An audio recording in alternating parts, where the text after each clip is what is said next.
அனைவருக்கும் வணக்கம். தமிழ் துகளின் கதை கேளுங்க. இன்னைக்கு நம்ம பார்க்க போற கதையோட தலைப்பு புத்திசாலி மீன். ஒரு மீன் சந்தை, பல வகையான மீன்கள் வித்துக்கிட்டு இருக்காங்க. அப்போ ஒருத்தர் மீன் வாங்குறதுக்காக வராரு.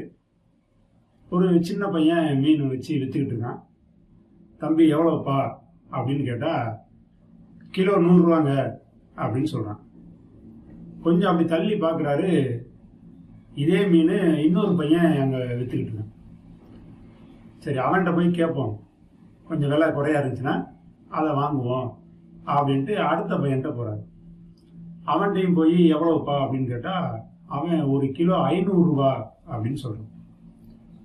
என்னப்பா இப்போதான் அவன்கிட்ட கேட்டேன், வெறும் 100 ரூபா தான் சொன்னான். நான் அதுவே அதிகமாக இருக்கும்னு நினச்சிட்டு தான் உங்ககிட்ட வந்தேன். நீ ஏன் 500 ரூபா சொல்கிற அப்படின்னா, அந்த பையன் சொன்னான், ரெண்டும் பார்க்குறதுக்கு ஒரே மாதிரி தான் இருக்கும், ஆனால் ரெண்டும் ஒரே மீன் கிடையாது. இதில் ஒரு சிறப்பு இருக்கு, அதனால தான் இது விலை அதிகம். அப்படியா, என்னப்பா சிறப்பு அப்படின்னா, இது புத்திசாலி மீன். இது புத்திசாலி மீன் அப்படிங்கிறதுனால இந்த மீனை நீங்க தொடர்ச்சியா சாப்பிட்டீங்கன்னா நீங்களும் புத்திசாலியா மாறிடுவீங்க அப்படின்னு சொல்றான். இவருக்கு ஆச்சரியமா இருக்கு, நம்ப முடியல. ஒரு மீனை சாப்பிட்டா எப்படி புத்திசாலி ஆகும்? சரி, இருந்தாலும் சொல்றானேன்னு சொல்லிட்டு 500 ரூபாயை கொடுத்து 1 கிலோ வாங்கிட்டு போயிட்டார். இதே போல தொடர்ச்சியா வராரு. அந்த பையனை பாக்குறாரு. 500 ரூபா கொடுத்து புத்திசாலி மீனை வாங்கி சாப்பிட்டுட்டே இருக்காரு. ஒரு 15 நாள் ஆயிடுச்சு. ஒன்றும் புத்திசாலித்தனம் அந்த மாதிரி ஒரு வித்தியாசமும் தெரியல. இவர் யோசிச்சு பார்க்குறாரு, இப்படி ஒரு மீன் இருக்குமா அப்படின்ட்டு மறுநாள் வாங்க போறாரு. அப்போ அந்த பையன் சொல்றான், இது புத்திசாலி மீன் 500 ரூபா. இவருக்கு கோபம் வந்துச்சு. நீ சாதாரண மீனை 500 ரூபான்னு சொல்லி புத்திசாலி மீன் சொல்லி என்னை ஏமாத்திருக்க. நான் 15 நாளாக சாப்பிட்றேன், ஒரு வித்தியாசமும் தெரியலை, நான் புத்திசாலி ஆன மாதிரியும் தெரியலை அப்படின்னு சொல்லி திட்ட ஆரம்பிக்கிறார்.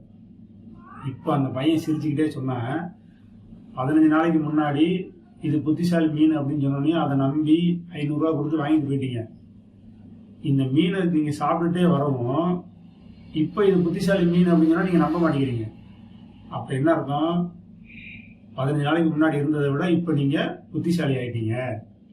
அப்போ இது புத்திசாலி மீன் தானே, இதுக்கு விலை அதிகமாக சொன்னது ஒன்றும் தப்பு இல்லைல்ல அப்படின்னு சொன்னோன்னையும் அந்த பையனுடைய பதிலை கேட்டுட்டு என்ன சொல்றதுன்னே தெரியாம அமைதியாக திரும்பி போயிட்டார். இது புத்திசாலி மீன்.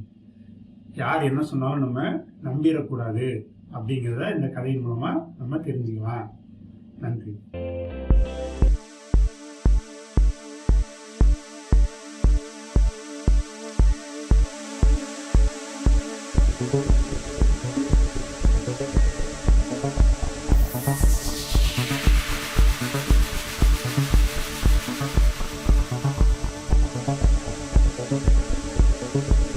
Thank you.